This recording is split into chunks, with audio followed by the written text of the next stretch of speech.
Assalamualaikum warahmatullahi wabarakatuh. Saya Rika Zakia Putri dengan NIM PO 7112244128 Parodi D4 Kebidanan. Di sini saya akan menjelaskan tentang fisika kesehatan, saran, satuan, pengukuran, gelombang spektrum, gelombang elektromagnetik, dan pemanfaatan radiasi dalam dunia medis.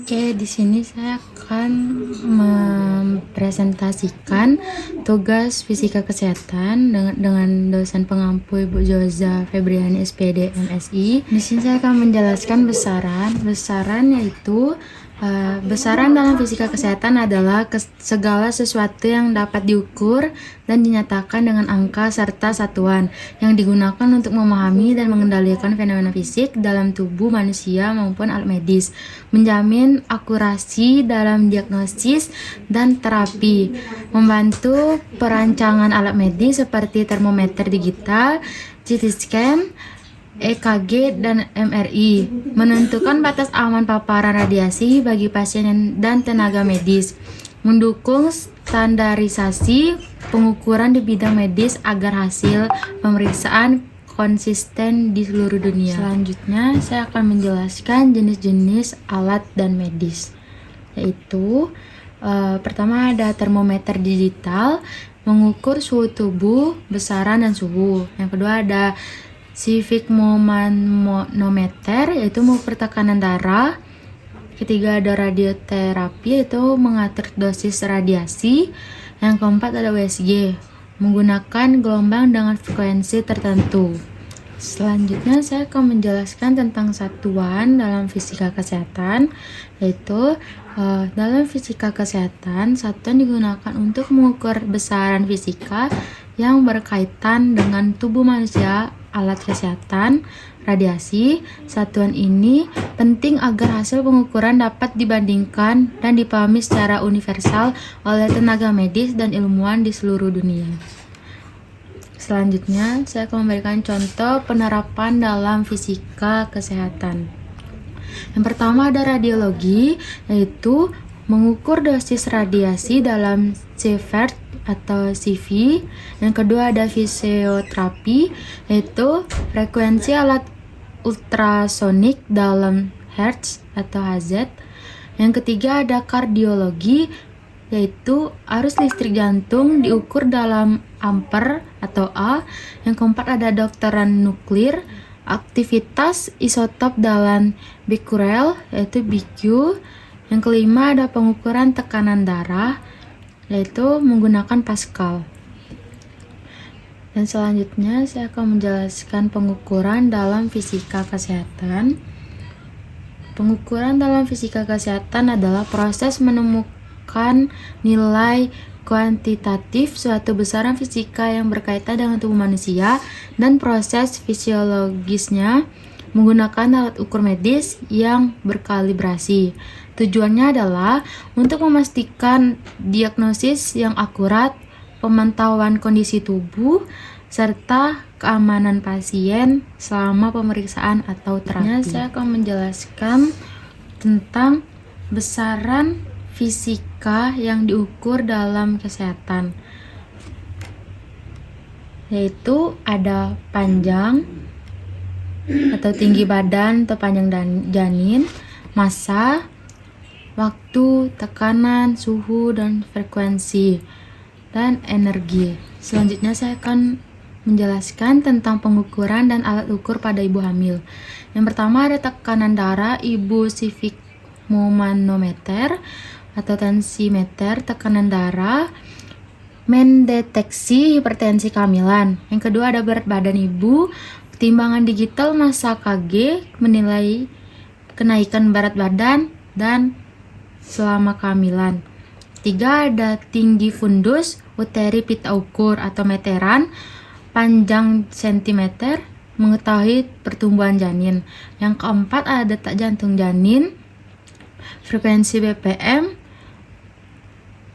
dan memantau denyut jantung janin. Yang kelima ada suhu tubuh termometer digital, suhu atau Celsius, dan mendeteksi demam atau infeksi. Yang keenam, atau ukuran janin USG atau gelombang ultrasonik. Selanjutnya saya akan menjelaskan tentang gelombang elektronik, gelombang spektrum.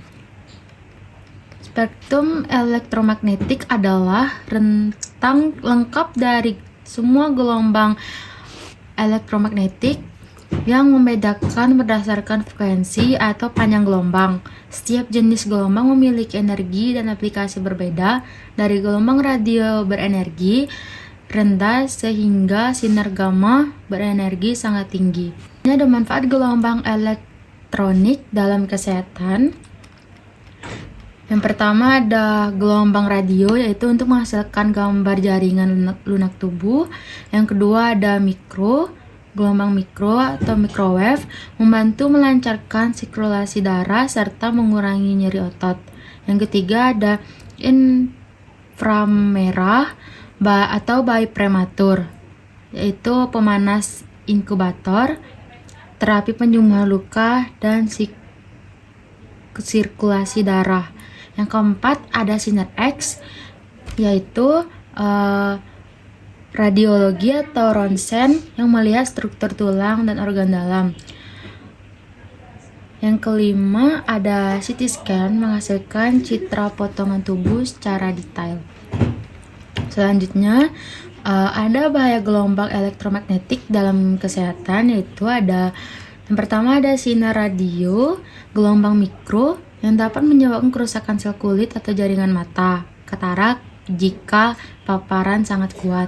Yang kedua ada gelombang inframerah, dapat mengganggu keseimbangan panas tubuh jika terlalu lama berada di bawah sinar inframerah.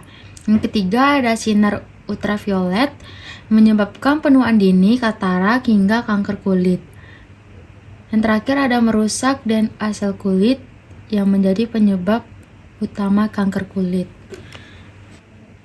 Selanjutnya, saya akan menjelaskan tentang pemanfaatan radiasi dalam dunia medis.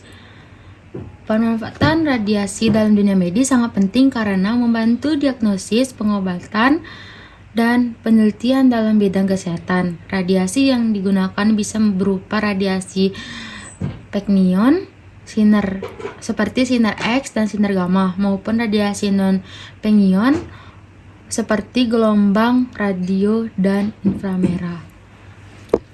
Di sini saya akan menjelaskan kesimpulannya, yaitu besaran satuan dan pengukuran berperan penting untuk memastikan hasil pengukuran dalam bidang medis tepat dan akurat. Akurasi dan presisi dibutuhkan agar diagnosis dan pengobatan pasien sesuai dengan kondisi sebenarnya. Yang kedua ada gelombang dan spektrum gelombang elektromagnetik memiliki berbagai manfaat dalam dunia medis seperti pada alat ronsen, MRI, dan terapi radiasi. Namun juga perlu pengendalian karena paparan berlebihan dapat membahayakan kesehatan. Selanjutnya ada pemanfaatan radia dalam dunia medis sangat luas, mulai dari diagnosis ronsen, CT scan, PET scan, terapi, hingga sterilisasi alat medis dengan pengawasan yang ketat. Radiasi menjadi alat penting untuk mendeteksi dan mengobati penyakit secara efektif dan aman. Dan terima kasih.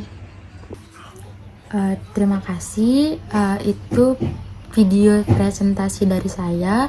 Mohon maaf kalau ada kesalahan. Saya akhiri. Wassalamualaikum warahmatullahi wabarakatuh.